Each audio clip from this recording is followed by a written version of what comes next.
got the convention that brought about the transnational organized crime and the incorporation into our laws in Trinidad and Tobago. That took place from 2000 to 2011, I think it is. But the Counter Trafficking Unit was not yet formed until 2013. So a real structured approach to what is in fact a gang crime. It is a gang crime, right? It's just the economy different. Right. Yes, some will deal in cocaine, some will this. So it took a while for us to really engage this new crime. And a whole act of parliament, an act of parliament, was established just to deal with this because it wasn't the normal type of crime. However, it is a crime. And the Trinidad and Tobago Police Service, they have primacy over crime in Trinidad and Tobago. So the point I'm getting at is this. The Counter Trafficking Unit alone can't do it. We have to depend, and we thank the police service, especially the SIU and these people in there who partner with us. So don't let it seem as though it's just the Counter Trafficking Unit going out there and winning the war. No. And what I have found also is that the police service have a box of tools. Yes? And if it is, you are directing a response to something like, and you see all this, but it excites me. Right. It's cybercrime. This one, I call it what cybercrime, FIU, everybody come together. Yeah? Let us see how best to impact that whole trafficking in persons, disrupt and dismantle. Yes? Because if it is that we find your money, we taking it. If it is your building, we taking your building. You know, if you have a licensed business, we looking at your license. Yeah.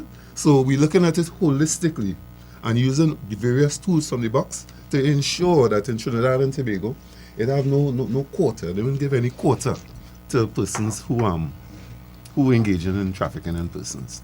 And also on the other side of the coin is the emphasis on protection and care of victims of trafficking. Yeah. So you can speak to that. Deputy is best placed to Yes. yeah. Because while we have to apprehend the perpetrators, of course, Certainly. we have to make sure that the victims are restored to some sense of Yeah. self. You know? took the words right out my mouth, Natasha, because I think very early in my appointment, I indicated that I would be focused on two things: proceeds of crime and victim care, right? Having worked at the Counter Trafficking Unit and being a police officer operating in the realm of policing, we really seldom focus on victim care the way it is supposed to be focused in a trafficking in person situation. The law in itself, as Director indicated, the Trafficking in Persons Act, has a particular section that speaks to victim protection and care. So we are bounded by that act to really perform the duties of food and shelter.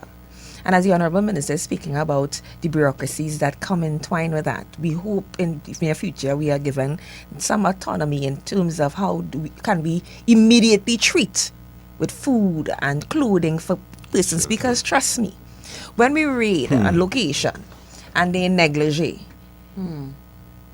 we had to find clothes for them to wear. Quite recently, we had a food drive. Donations came, and I want to thank all the people from the Ministry of Homeland Security that came out and gave of their best. We got some clothing and whatnot, so we're trying to build a clothing bank somewhat, so that we would be able to facilitate these things. And then we have sizes, there's different sizes, pastoral age groups, you know. So, victim Mostly for female. well, yeah, female and male. And me, right. But, Right? yeah. But victim care and protection is something that I hold very dear to me.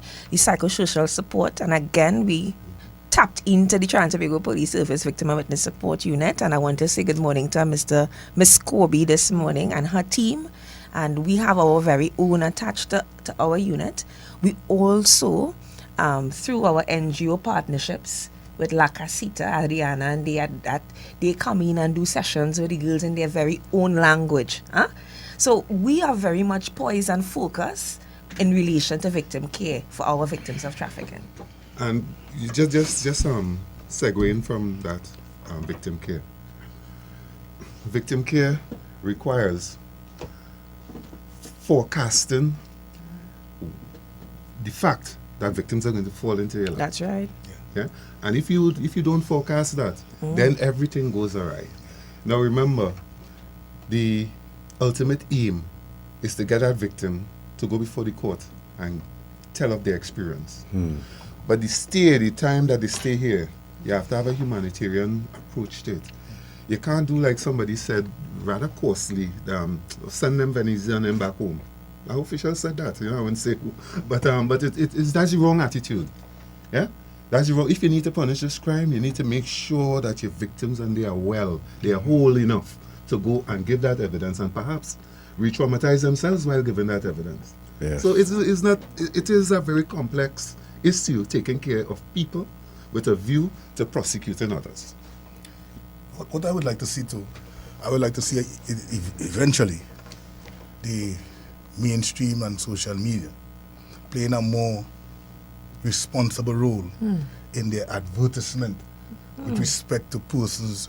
I have other teachers wanted and all of these things, and when you check it behind the scene, it's not the teachers they want. Oh, you mean the ads? The ads. Yes. Masseuse More wanted. responsible. Yes. Yes. Because it opens the door and then it closes the door.